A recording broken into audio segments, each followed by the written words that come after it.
A very good morning to all of you. Hope you have completed your homework as well as enjoyed your summer vacations. Once again we are going to start with the syllabus, and you know already we are a lot of syllabus and we have to cover it well in time, and I hope and I am quite sure that the syllabus covered has been revised as well as the notes have been prepared. So let's start with the book we are going to start is the Indian Economic Development. This is the name of your book which we were already discussing, and we have covered 5 chapters of this book. Today we are going to start with Unit 6, the last chapter, Economic Reforms since 1991. This is the name of the chapter we are going to start. We also call it New Economic Policy. Economic reform since 1991 or New Economic Policy is one and the same. Now, what are economic reforms? आर्थिक सुधार क्या है? You see here, economic reforms refer to a set of economic policies. बहुत सारी economic policies. Set means a group. It is a group of economic policies directed to accelerate. Accelerate का मतलब किसी चीज की मूवमेंट को तेज कर देना. These all policies were directed. इनकी डायरेक्शन क्या थी? To accelerate, to promote the pace of growth and the development. Country की ग्रोथ और कंट्री की डेवलपमेंट की गति को बढ़ाने के लिए जो सभी रिफॉर्म्स किए गए, वो सेट ऑफ रिफॉर्म्स को हम इकोनॉमिक रिफॉर्म्स के नाम से जानते हैं. This is once again I repeated, it refers to a set of economic policies directed, जिनकी डायरेक्शन क्या थी? To accelerate the pace of economic growth and development.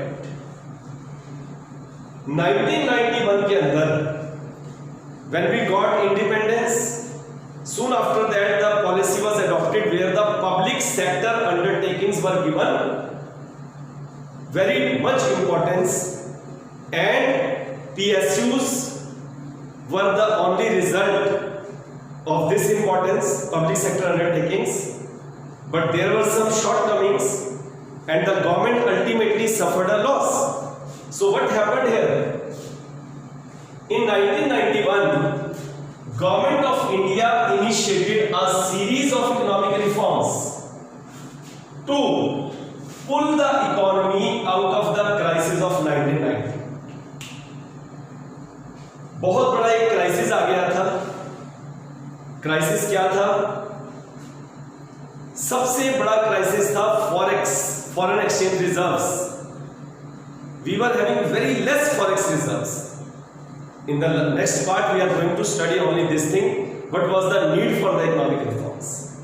So because of this crisis in 1990, government wanted to increase the forex reserves.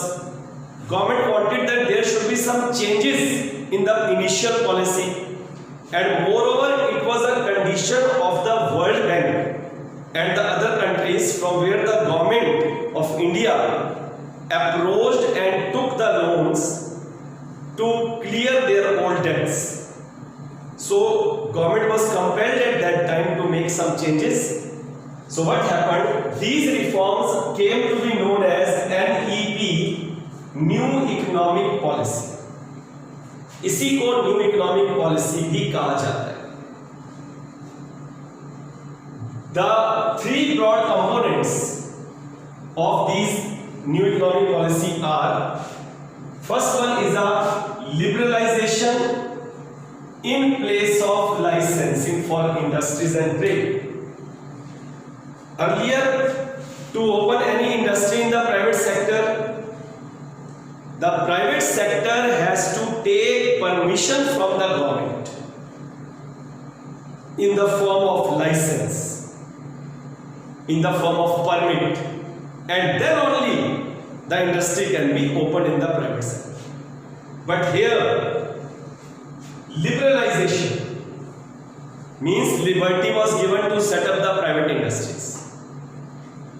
Second thing was privatization in place of quotas. Earlier there was the quotas. Quota means limit. This much is the quota for the private industry, this much is the quota for the public sector industry or government industry. So there were quotas, but now these quotas were removed and the privatization was given importance. Why? Because the PSUs, they were making a loss. पढ़ा है हमने, PSUs loss इनकर कर रहे थे, मजबूरी में political pressure, कुछ सोशल ऑब्लिगेशंस थी गवर्नमेंट की, मजबूरी में वो लॉस में भी इंडस्ट्रीज को चला रही थी। लेकिन समय के हिसाब से जो इंसान नहीं बदलेगा वो अपने आप को सर्वाइव नहीं कर पाएगा। So it was the need of the hour that we have to change. So what happened? We opted for privatisation in place of quotas. Third was globalization in place of permits. Earlier, for export and imports, we required the permission. It was not an easy affair. And as a result, because of the policy of import substitution, no doubt we saved the foreign exchange. आपने पढ़ा इस policy, हमने foreign exchange तो बचा लिया, लेकिन foreign exchange earn तो नहीं किया। और जब फॉरेन एक्सचेंज बचा लिया लेकिन अर्न नहीं किया तो फिर फॉरेक्स क्राइसिस आ गया, फॉरेन एक्सचेंज का क्राइसिस आ गया हमारे पास 91 के अंदर। इसीलिए गवर्नमेंट ने इस पॉलिसी में भी बदलाव किया, globalization, making entire world economy as a small group, as a one small village. This was the policy, globalization. और permits for export imports remove कर दिए गए। इन शॉर्ट अगर हम कहें, LPG was set to replace LQP। ध्यान देना इस बात। एलपीजी, लिबरलाइजेशन, प्राइवेटाइजेशन, ग्लोबलाइजेशन, ये तीन हमने कब ऑप्ट किए?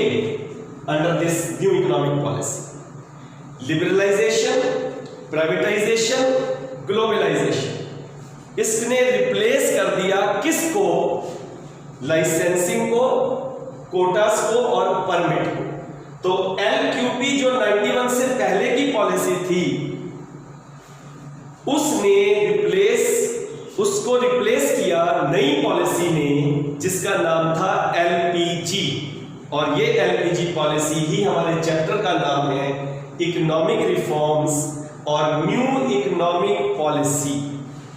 तो ये तो बेटे आपको मैंने ब्रीफ इंट्रोडक्शन दे दी कि what do you mean by the economic reforms and what were the types of the reforms taken place. Reforms were liberalization in place of licensing, privatization in place of quotas, globalization in place of permits. Now we are going to start discussing all the three terms one by one. So first of all, we will discuss about liberalization. What is liberalization? अच्छा लगता है सबको liberty, छूट मिलती है, बहुत अच्छी लगती है। तो यही पॉलिसी गवर्नमेंट ने की, लिबर्टी दे दी। It refers to the process, एक ऐसा प्रोसेस, एक ऐसा तरीका by which the government reduces the direct controls। जो गवर्नमेंट का पहले बहुत कंट्रोल था, अब गवर्नमेंट ने उस कंट्रोल को कम कर दिया। किस चीज का कंट्रोल कम कर दिया? On both internal and international economic activities. देश के अंदर भी कंट्रोल कम कर दिया और दो देशों से और ज्यादा जो डीलिंग, अपने कंट्री की और देशों के साथ जो डीलिंग थी, इंटरनेशनल एक्टिविटीज, उन पर भी अपना कंट्रोल कम कर दिया। कैसे कर दिया? By making less use of the licences, permits and price control. पहले हर चीज के लिए रूल्स, रेगुलेशन, परमिट्स, परमिशन लेनी पड़ेगी, प्राइस के ऊपर कंट्रोल, वो सब धीरे धीरे कम कर दिया। It means making the rules and regulations of running the economic units liberal.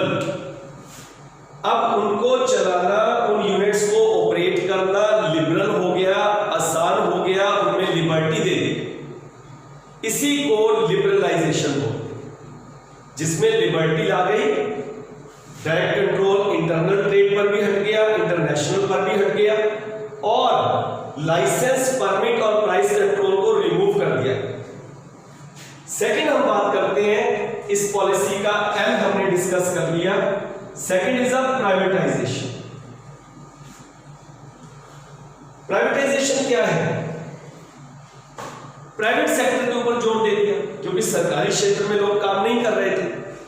Government sector जो था उसका मोटिव था सोशल वेलफेयर, वो प्रॉफिट के लिए काम नहीं करते थे। लेकिन गवर्नमेंट सेक्टर का ये मोटिव भी जो था, इन्होंने उसको भी पूरा नहीं किया, सोशल वेलफेयर को भी इग्नोर कर दिया, पहले अपने वेलफेयर के बारे में सोचने लगे। And they thought that they are on a permanent job, no one can remove them from the job.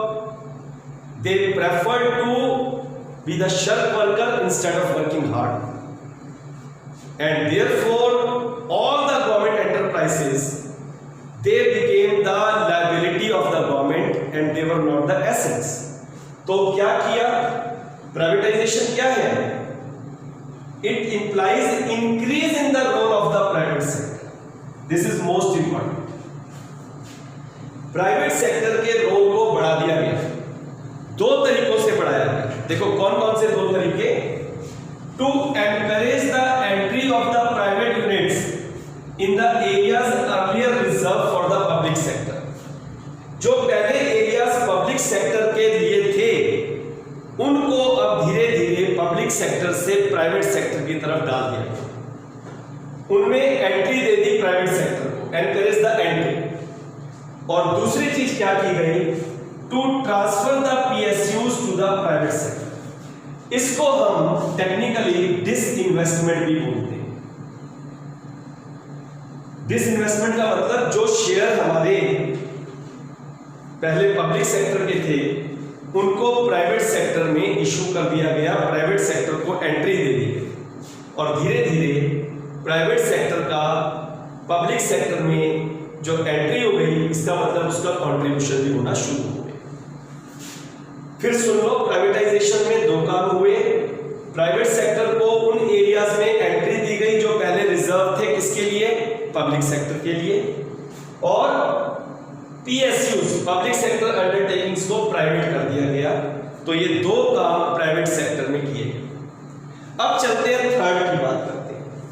Third हमारा कॉन्सेप्ट है ग्लोबलाइजेशन। हिंदी में कह देते हैं वैश्वीकरण। पूरे विश्व को एक छोटा सा विलेज, जैसे विलेज के अंदर सभी एक दूसरे को जानते हैं, समझते हैं, मिलते हैं, और सभी को सबके बारे में मैक्सिमम पता होता है। तो आज दुनिया में एक छोटा सा विलेज बन गई। आज हम ये सोचें कि हमारी एक पॉलिसी सिर्फ हमारे तक रहेगी, कहीं और अफेक्ट नहीं करेगी, बेटे ऐसा नहीं। आज पूरे ग्लोब में जो कुछ भी हो रहा है हम पर असर हो रहा है। कोरोना ने देखो सारी दुनिया को हिला के रख दिया। कितना बड़ा चेंज आ गया है एजुकेशन सिस्टम में। कहां हम आपस में क्लासरूम में बैठा करते थे, अब ईश्वर करे कि ये जल्दी हो जाए, लेकिन अभी जिस तरह का समय है तो समय और भी लग सकता है। हमारे सोशल नॉर्म्स भी चेंज हो गए, मास्क पहनना है, ये सब काम, और गैदरिंग कम से कम हो। मैरिज के अंदर भी काफी चेंजेस की, अगर मैरिज की कोई सेरेमनी है तो वहां पर सिर्फ 15-20 लोग जाएं। हर तरह से चेंजेस आ गए। अब यहां भी देखो वो क्या है, इट इंप्लाइज का मतलब इसका मीनिंग हुआ opening the Indian economy to the foreign investors. हमारी इकोनॉमी को बाहर के लोगों के लिए खोल दिया और हमारी इंडस्ट्रीज को भी बाहर जाने के लिए छोड़ दिया। ये देखो, and allow Indian investors to invest abroad. अगर हम सिंपल भाषा में बात करें, free flow of the exports and imports. खाली एक्सपोर्ट इंपोर्ट्स ऑफ गुड्स ही नहीं, even we invite the multinational corporations and our Indian companies also became multinational. They also invested outside. We have Tata invested outside. Infosys, we have so many industries, those who are working in India and also outside the India. There, now, to sum up, अगर हम कहें, LPG is the mantra of the present state of economic reforms in India. तो हमें clear हो गया हम क्या chapter पढ़ने जा रहे हैं. हमारे चैप्टर का नाम है न्यू इकोनॉमिक पॉलिसी. इसी को बोलते हैं इकोनॉमिक रिफॉर्म्स सिंस 1991 और इसने रिप्लेस किया हमारी earlier policy LQP policy, policy of licensing, policy of quotas and permit, और उसकी जगह आ गई policy of liberalisation, privatisation and globalisation. अब हम बारी बारी से इनके बारे में डिटेल में पढ़ेंगे. सबसे पहले हम शुरू करेंगे रिफॉर्म्स अंडर लिबरलाइजेशन.